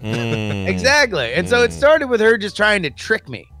She would just like put a like a present like out of my, like, I'd be like working on the computer, like rat-a-tat-tat-tat-tat, and then she'd like put a Christmas present like right out of my line of sight, like assuming that like a crocodile I would just leap over on my animal instinct and rip it open. Why is it, do you think? Okay, so Kim has this thing where every year there's a mandate to open one thing on Christmas Eve, but the whole the whole lead up though, there's no opening anything early. Like there's no option for that. I know, but see that here's that's the protocol, right? The protocol is when you were a kid, right, and you are dry, like the desire to open Christmas presents becomes overwhelming, and you're shaking them and you're rifling through your parents' closet. That's like the little release valve on Christmas Eve is you get to open one. You can open one present. And I can understand that matriculating its way toward adulthood.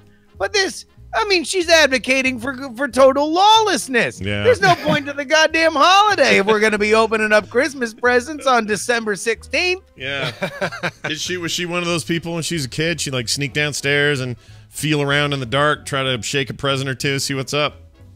That kind of thing. I assume she says that she's shaking all the presents. So I'm assuming that that's not something that she just picked up when she was an adult. I assume she was curious like a cat when she was a girl too. This is but fascinating. If somebody would have said, guess of the jury household, guess which one is the one that can't keep their hands off the gifts. Right. I would have said jury. Not said Ashley. No, yeah, I wouldn't have said Ashley. Well. I picture her slapping your hand away and stuff. That's all I see. What's your policy on like stuff like Secret Santa gifts? Like you know, whether it's a corporate, you know, your company Secret Santa deal, or Tadpool Secret Santa, or Furt Raid Secret Santa, for example. Yeah. What's your policy on opening those early? Do you open those as soon as they arrive, or do you open those like you bundle those with the regular Christmas okay. presents? So you're talking about, so normally all the Secret Santas that I've been a part of, I don't know if I've ever been part of like a out of town like Reddit. Oh, gotcha. Santa kind of thing where you're just sending it to somebody that you don't know necessarily. Your Secret Santas have all been in person, like again, probably the company. It's like at an office, or actually at the newspaper I used to work at. There was a tradition, and God knows if it's still going on, because I'm sure it's just a HR nightmare by this point in our culture. But the Secret Santa used to be a week long, and you would get embarrassing tasks to do for each of the day of the week. So like it was a Sunday through Thursday production schedule. So there would be a moment where you would have to either dress up in some dumb outfit or go say stuff. And like, because everybody worked with each other constantly, there were no secrets.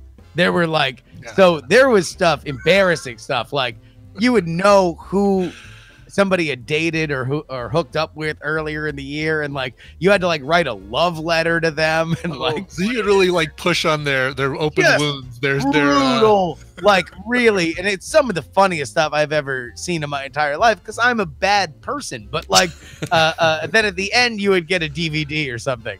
But those were always my favorite. My favorite Secret Santas was just utter humiliation for everybody around me. I feel like it was a real bonding experience. But if somebody like, you know, I don't know, let's say Schwood sends you a little gift in the mail, do you tear into that as soon as you get it? Under the tree. Although your friend and mine, Tom Merritt, sent me a little something, but he didn't send it wrapped. It was just like a package. Same. It looked like, so I opened it. Yeah, if you're like me, actually, I'll bet it was a similar thing because Tom is very efficient. But it looked like a pizza. And I thought someone ordered a pizza. So when it came in, I went, where did this pizza come from? And I opened it up, and it's not a pizza.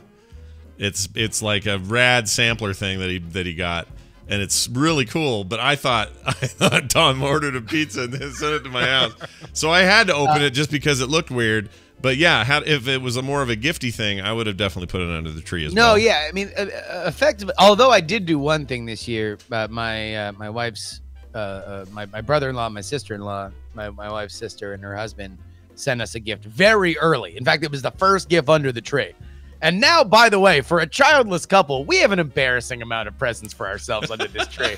like it is really just like the picture of entitled millennials spoiling each other. Take advantage of that as much as you can now, because once that changes, it is really just something that like it's its own. This is the future the liberals want meme. Waiting to have. I feel if I weren't so pleased about the holiday season, I'd feel terrible about myself. But my brother-in-law and sister-in-law sent us a present, and I wrapped it. It was just a box, and I'm like, no, we're not getting this now. I'm gonna wrap it and I'm gonna throw it under the tree. And I'm not even gonna say who. I didn't realize you're such a purist around holiday traditional stuff like this. Like you're. Oh, I love it. I love it. Well, Christmas is something that I find to be very ritualistic. It's very fun. I enjoy the fact that everybody plays the same songs over and over and over again. I like the kind of waiting period of it. And that's sort of, to me, the point of the holiday season is that, all of life, when you really break it down, all of our connection points are just shared experiences. Mm-hmm. And that's why I really, one of the things that we kind of went over in terms of like possibilities to talk about was some of the divides that happened during the holiday season of like, the war on Christmas et al. Right. Mm-hmm. And that's something that I just find, as somebody who loves the holidays, just so silly, because like the point of it, by my estimation, is that we all get to share something, even if it's not yours. Like, I love going to Hanukkah dinners. I mean, I haven't really been invited to a lot of Ramadan stuff, but look, if you're out there for that, like, holler at your boy. I'd love to participate in it, because like those elements of culture, those elements of shared experiences, I think they're such false constructs when we talk about how they divide us. I don't think that they divide us. I think that they make us special. It makes us fun. It gives us something to share. Because if anything, what is a present but a thing that you don't have that I get to share with you? And now it becomes a moment for both of us. And that to me is the spirit of Christmas. And that's what I really, really like about it. And that's why, I don't know, I always, as I've gotten older, I've found myself more in the lines of hardening my beliefs on like, no, I always want a real tree, and I always want to decorate it early, and I always want to do this, and I always want to, open the presents on Christmas Eve, like, or on Christmas Day, rather. It's just, I don't know. That's interesting, because you and I are kind of doing this, because most of my life has been that, and I've been super into it and super into it. The older I get, the less poops I have to give. And I'm a little less bothered by it all. Like, kind of like, okay, well, whatever, do whatever we're doing. Like, you kids want to open them early, whatever. Yeah, fine. and I feel like that's early because they came from your grandmother. Exactly. Now, yeah. I feel like Justin's got it right though. I feel like we need to realign. I think so too. We need to realign, reconnect, and have the fun that we're supposed to be having, and not get so damn cynical about it, because it is a good time. Yeah, at some point, the more and more jaded we get, or not jaded, but the less poops we give about Christmas, and then it just becomes another holiday. It's Arbor Day, it's whatever. It's like, sure, and that's the thing is we got a lot of those. There's a lot of holidays that we could not give a rat's ass about. In fact, they're the majority of holidays. Right, There's plenty of them. Right. Yeah. I don't know. I guess that to me is we can be our present to the world. It all depends on whether or not we want to be, some discount socks we got on Amazon on one click, or if we want to be a real thoughtful gift that we put time and effort into, and did that curling thing on the ribbon, when you Kim still does it. Mm-hmm. Yeah, the blade against the ribbon, and then go to get it. Oh, let me tell you this though.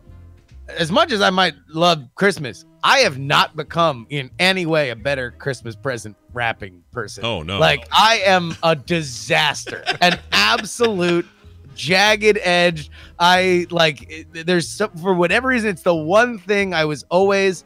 They used to have when I was growing up in high school, a bunch of like student government kids or real like do-gooders and everything would go to the mall and they would like wrap presents for people. Mm-hmm. And I was always just like in awe. Like, to me, it was like somebody who could do physical. It was like Doctor Strange opening a portal to like fold paper at the same angle every time. Yeah.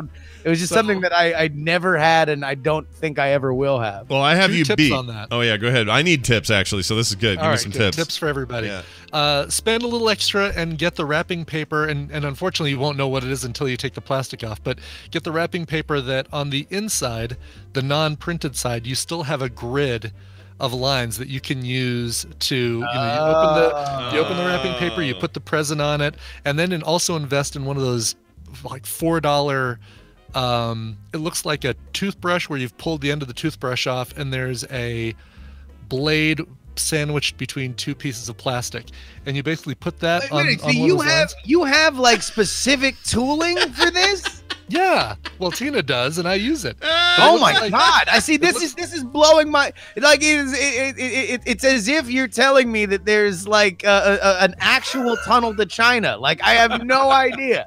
It's like $4, and it's life changing. It looks like an X-Acto knife, but the blade is between two pieces of plastic, and you basically just go right up one of those lines.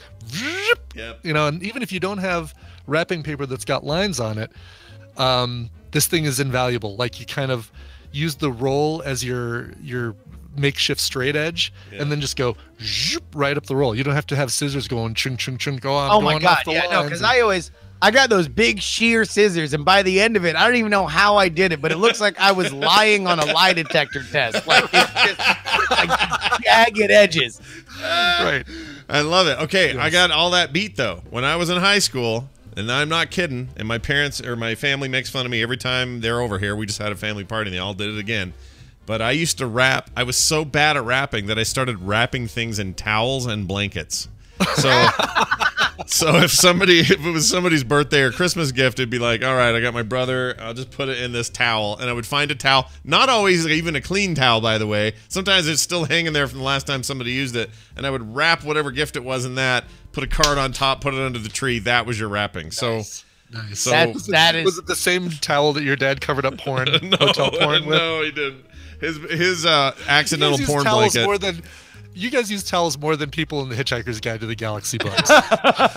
Well, when we get accidental nudity on a movie or something, it was always a blanket size thing, so it could never be a towel. Oh, okay. But but even then with the coverage, he would still throw it at the TV, and it would still go behind the TV. And you'd have to go get it and, bring it around again. And like, Dad, we're trying to watch RoboCop. What are you doing? Or whatever the movie was. I don't remember. Right. But yeah, it was a bad time. But I did that all the time. I was always wrapping things in existing clothing and or sort of utility cloth in the house. Sometimes a sheet. And like a little freaking stain on a towel or something. It didn't matter. And so I'm the worst at rapping. I don't rap anymore. I couldn't tell you the last time I rapped. It's been ages. Well, apparently because these goddamn secret tools have been hoarded from the regular folk like me and you, Scott. I You know. go to Hallmark. You go to what looks like the office door in the very back, and you knock twice, and then pause, and then knock 3 more times, and then they open up a whole area of wrapping paper tools. This cabal of good rappers have protected their secrets for generations. Yeah. Can I tell you one other Christmas thing? Yeah. So this is the least impressive thing in our modern 2018 world of Christmas. All right. Sure. Ready for this? Because I think at this point, many people might have gotten at least one of these. So when you're buying, a lot of people, like, especially for me, I'm not going home for the holidays, and I got a lot of my family that are far away. So I order a lot of my stuff on Amazon. And thankfully, Amazon has allowed you to be able to wrap some of the presents, right? They will have a gift wrapping option. Well, they don't wrap everything. In fact, many of these things, they come in these big sacks. There's these like and they kind of look impressive, but like when you get them, you get a box and you just get a big sack that, like, if you look at from far enough away, looks like velvet, and it's got like this big ribbon on it. Yeah. Like it looks like the kind of material that, you know, some rich dude's gonna find a Hyundai in his driveway in those commercials that are playing constantly with a gigantic bow. Like, it just looks really, really amazing. And then you actually go to open it on Christmas Eve, and you realize it is all fool's gold. It is all just like the material that they make that fake town on the border of North and South Korea. Like, it looks really good, and then you touch it, and you're like, oh, I've made a horrible mistake. It's the polyester of it's silk polyester. bags. And then you open it, and it's just the box. And there's no more like deflating feeling than, oh, Christmas joy. Look, Santa has not only brought me one gift, he's left his entire sack here. I open it and it's like, oh no, it's a dehydrator. Yeah. It's someone just threw a dehydrator in a sack and threw it in a box, and that's a wrap. That's so true, dude. I mean, yeah, I don't have to send a lot of stuff around. I don't mind, like, I like getting a thing from friends of mine from like Amazon or something in their wrapping or whatever, because to me, that's our language, right? Like, that's just another extension of our modern internet life, and it feels completely appropriate to me and heartfelt and awesome. If I do that to my mom or my grandma or whoever else, that's where it gets weird. Because then I'm like, I'm not sure how this is going to show up. Is it going to be that damn logo with a freaking fake smile on it? You know, like, what's this going to be? It's going to be terrible. And the bag I chose, I couldn't even see it because it's on my phone. Like, there's all kinds of reasons it sucks for extended family. But for people I know just, like, hanging out. Perfect, Who cares? Just do it. It's fine. Oh, yeah. No, and then I bought a bunch of stuff from my mom, and my mom, like, I just wanted her to get it. And so I was just like, all right, half the stuff is just coming in Amazon boxes, so she'll just open up Amazon boxes on Christmas. Yeah, it's fine. That'll be a wrap. She knows where you're at. That'll be a wrap. Nice. I like that. Well, that'll be a wrap for our episodes of the show that include jury before the next year. The next two Tuesdays are holidays, and we're not doing shows those days, so they just happen to land on Tuesdays. But Justin, I can't say it enough, but I hope you have a great Christmas, B, incredible wrapping paper skill increase, and C, a really good new year in the coming year, and that'll include, of course, our regular Tuesday-isms here with you.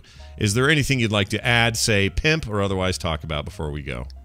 Yeah, our annual Christmas episode of the Night Attack program will be tonight. That is twitch.tv/Night Attack. We will again be visited by Santa, making yet another appearance on the show. If you have never seen a Santa come by our program, I will say he is very unique. Sounds an awful lot like Martin Sargent, but it's not him. It's Santa, who will be answering your letters as he always does. Apparently, we're also going to get.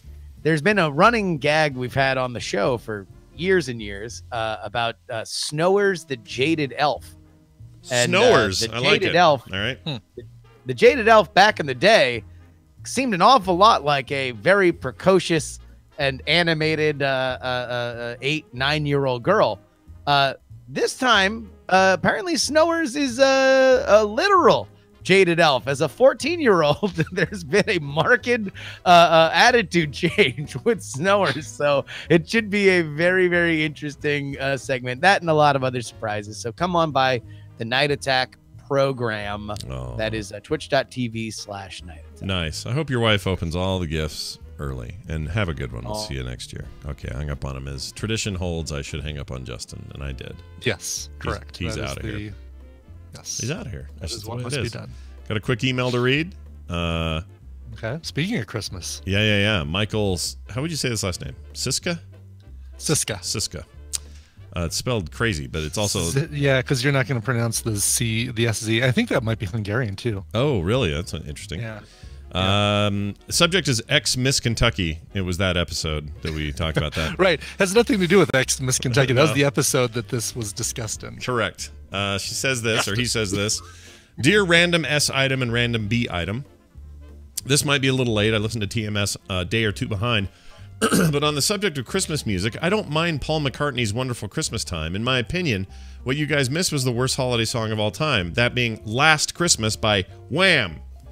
My current favorite Christmas song is If It Doesn't Snow on Christmas, originally by Gene Autry, covered by Vincent LaGuardia Gambini, a.k.a. Joe Pesci. Rub the Snow Globe. Thanks, Mike.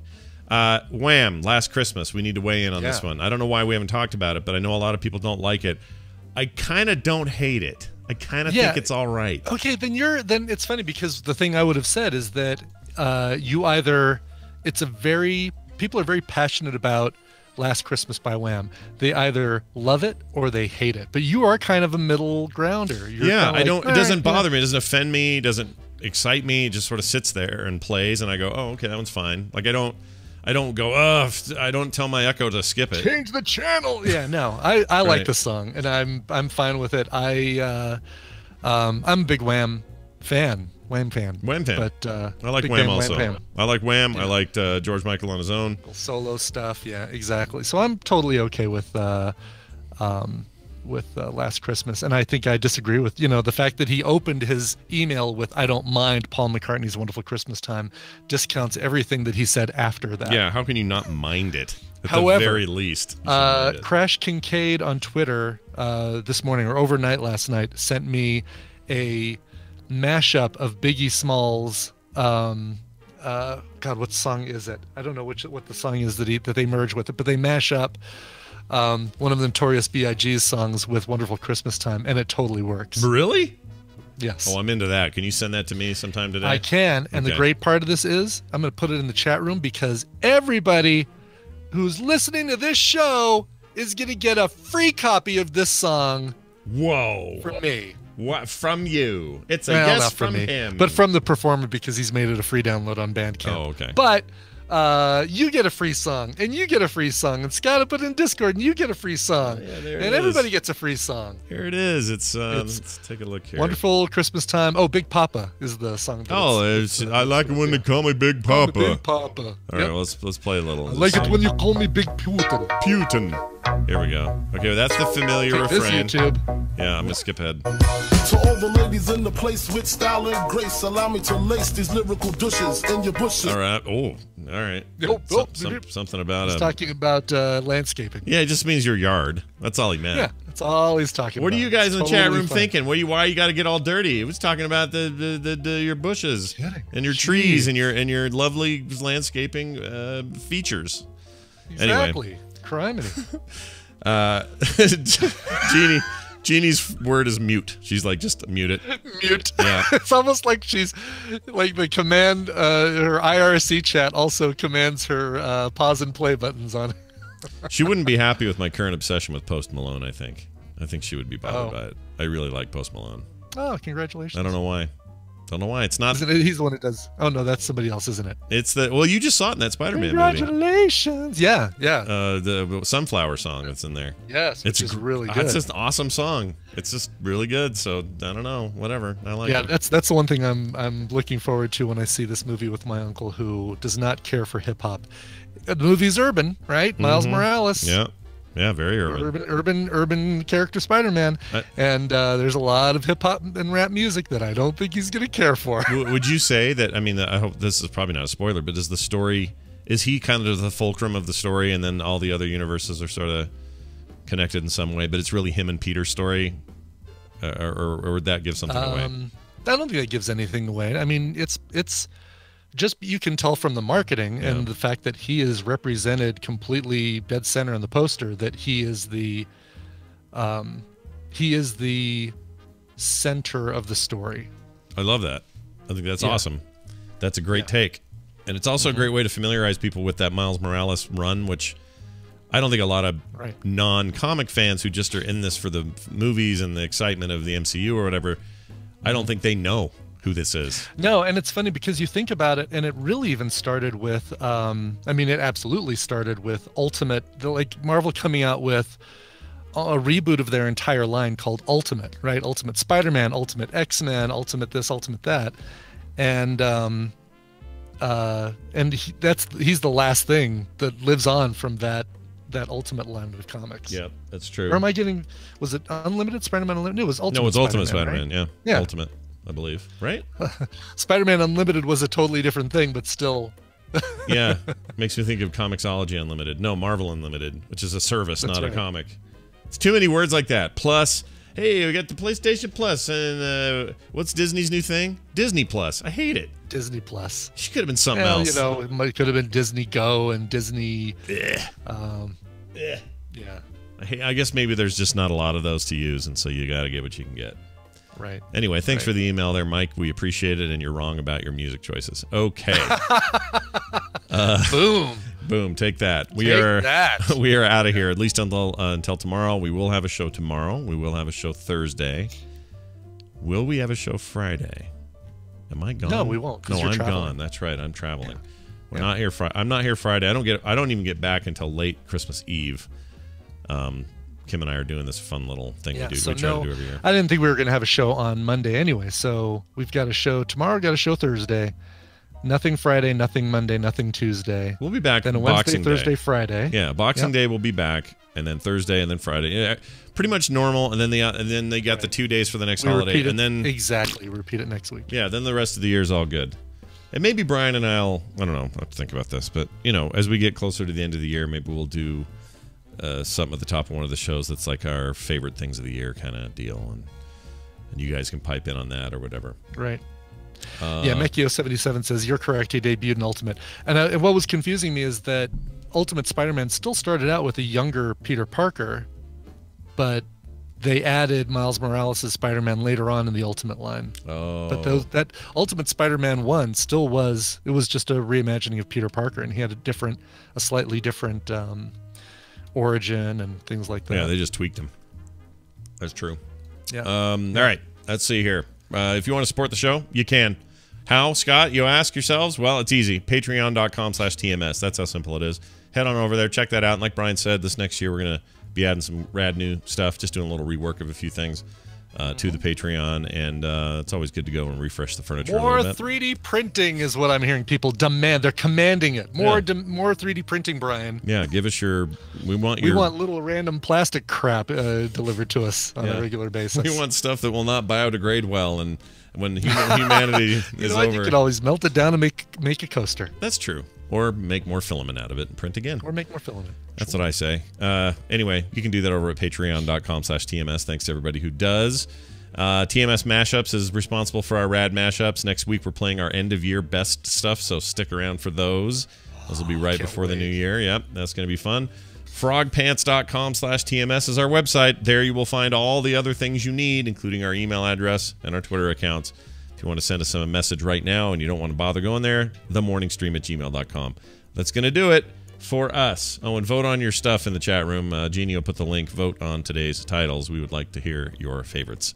Okay, Brian, I think we can leave now, but you must play a song before we can go. I'm gonna play a song, and then I'm gonna go drink some eggnog out of my little Gollum shot glass. Great. This email comes to us from Felix, who says, by the way, if you want to submit a request, I haven't done this in a while. I should do this.